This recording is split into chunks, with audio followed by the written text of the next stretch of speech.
Hello everyone, this is Eugene Finance speaking. Hey look everybody, it's ducks. As you just saw, I was out camping for a few days, but now I'm back with something that I've been very eager to make. Ladies and gentlemen, I present to you my top 10 controversial opinions in anime of 2017. To put it simply, this is the video that would make anime fans be triggered. In most cases, my opinions tend to align with the majority. Just look at my top 10 anime list. But there are times when I just can't seem to agree with everyone else. That being said, I ain't afraid to voice my opinions. So if you're ready, let's start some drama of this video. But before we get to the actual list, here are some honorable mentions. I still like Himoto Umaru-chan. My preference for Aka has lessened because the anime constantly glorifies the act of smoking. And finally, Hashiba Junichi needs to die. Okay, I know that last one wasn't really a controversial opinion, but I just wanted to state some cold, hard facts. Now let's not delay this any further. Here are my top 10 controversial opinions in anime of 2017. Starting off with number 10, I thought Chain Chronicle was good. We're starting off the list with this one because not too many people really cared about Chain Chronicle during its release in winter. The same goes for me when I first got into it. But while watching Chain Chronicle, I couldn't help but feel engaged in its story, and looking closely at it, the story isn't anything special. A group of characters in a medieval fantasy setting trying to take down an evil villain. But there's just something about the way the anime is structured that makes me care about the many characters that appear. Not to mention, the visuals in the anime were pretty impressive, being done by Telecom Animation Films and Graphinica. Yes, the same studio that made Juni Taisen. And dare I say it, I actually like Chain Chronicle more than Juni Taisen. And there goes another debate about Juni Taisen. But like I said, not many people really cared about Chain Chronicle, and there are more opinions down the list that may relate to more people. Number 9 focuses on a specific character.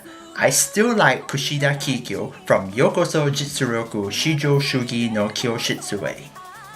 I can't really talk about this without mentioning spoilers, so if you haven't watched up to episode 3 of this anime, please click on the timestamp as shown on screen right now. For the rest of us, let's continue. We were introduced to Kikyo in episode 1 as a kind, sweet, and adorable girl with an extremely gorgeous body. But then episode 3 rolled in, and as I feared, they pulled a chaos child on me. God damn it, fuck this, I'm out! But despite possibly losing a perfect waifu, I can't bring myself to hate this character. In fact, I think I liked her even more after the twist, because to be fair, while she does hide a dark, selfish personality, it's not like she acts that way around others. She is still one of the most team-spirited students in the class, plus she's still too freaking adorable. But probably the biggest reason why I still like her is because she was the reason I was so interested in Classroom of the Elite. I was constantly looking forward to a new episode because I just wanted to know more about her. If I were to be honest, I just can't get enough of that twisted side of hers. And I'm not gonna lie, I found that kinda hot. I really wish that the anime continues because there is still a lot more to know about this interesting cast of characters. At number 8, Isekai Shokudo was so boring. And you know there's something off when it comes from a guy who really likes slice of life anime. I wouldn't have added this to the list if it wasn't for... Oh, what? And just to compare it with my favorite from Silverlink this year, man, I could make an entire video on this. I initially liked Isekai Shokudo. The visuals were nice, and it did seem like the anime was setting up an interesting characterization story. But as more episodes came out, one major problem arises. The anime was painfully repetitive. Almost every episode can be summarized with a new character discovers this mysterious restaurant. They order something to eat and find it to be incredibly delicious. And this can happen twice in a single goddamn episode! I have so many questions about the restaurant, the other world, and even the characters, but all the anime truly clarifies is that the food is fucking godlike. And you can argue, well, at least it doesn't have excessive foodgasms like Food Wars. Yeah, true, but at least I can be convinced that Food Wars knows shit about food. Isekai Ishokudo doesn't even show the process of cooking the food,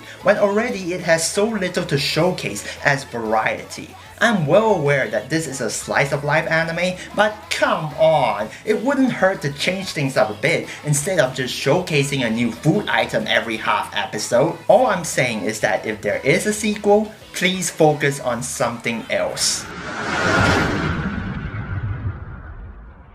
Woohoo, this next one is a fun one. At number 7, Gamers was a well-balanced anime.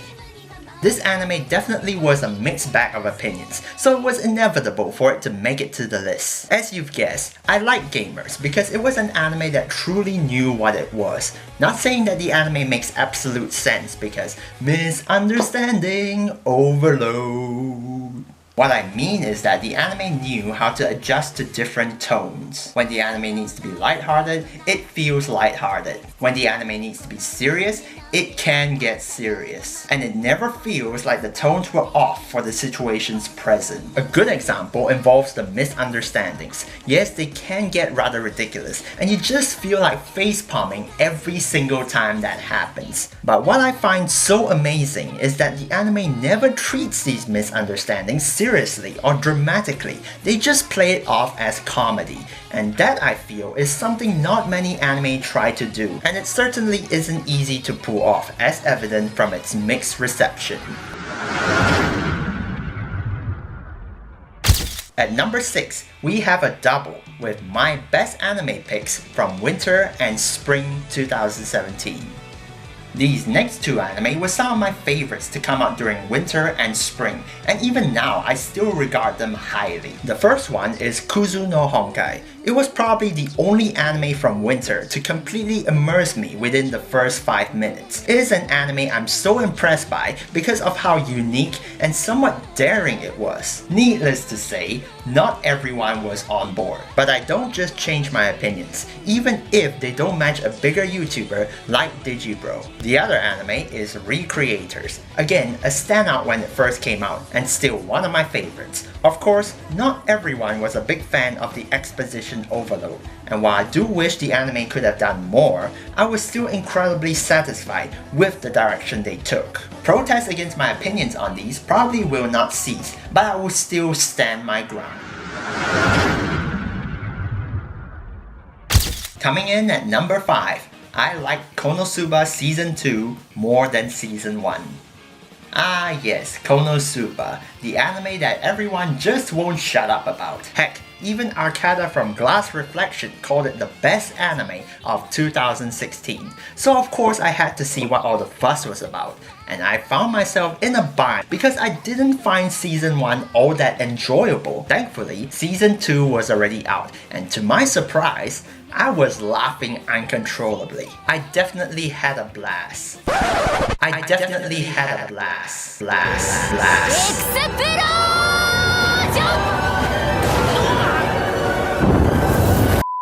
But then from everywhere I look, I kept seeing complaints. The biggest one being, the animation in Season 2 is so bad compared to Season 1. Mate, what the frick are you on about? Sure, maybe Season 2 doesn't look as good as Season 1. I can see that. But it doesn't look bad. Plus, what is Konosuba supposed to be? A comedy. And I think Season 2 fulfilled that purpose exceptionally. But I'm just one person, and the people have spoken. Even the man Arcada himself, the guy who got me to watch Konosuba, was disappointed with Season 2. So I think that's reason enough for this being number 5.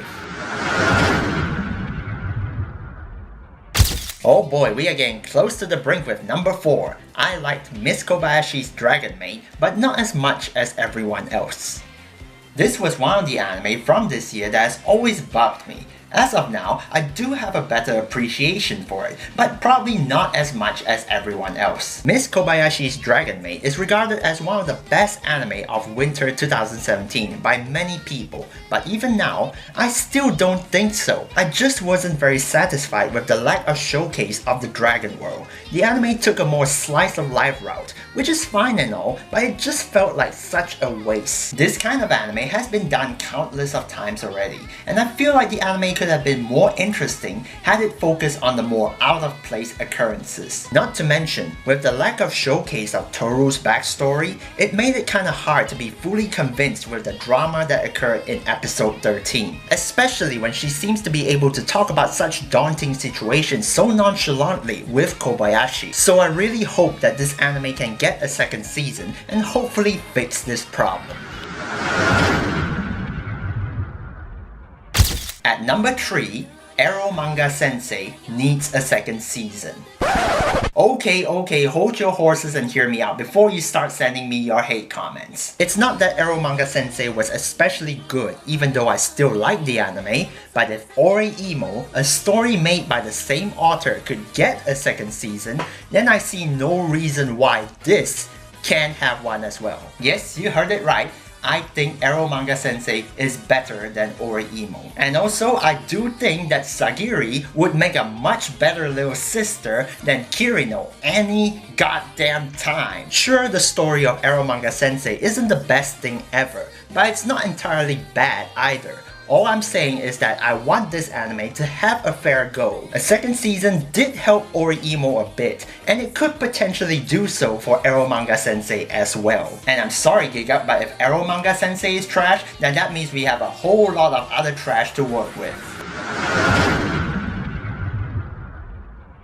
Trying to be hippie at number 2, Made in Abyss is not my favorite anime of 2017. Say what?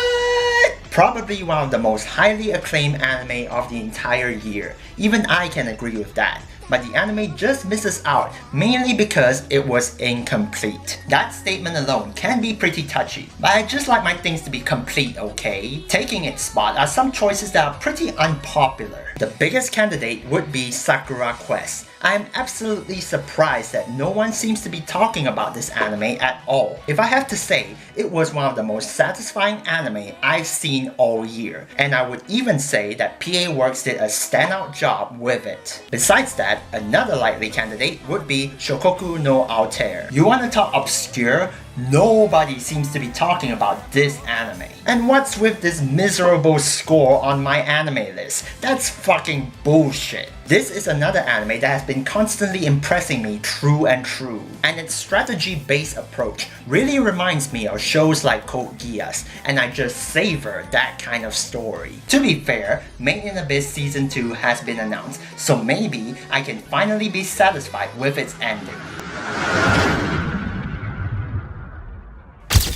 Well, we've reached the final one, and I had to put this at the number 1 spot because this opinion not only concerns anime fans, but anyone in general. And if you've been on the internet long enough, you most likely would have heard of this show. My number 1 controversial opinion in anime of 2017 is...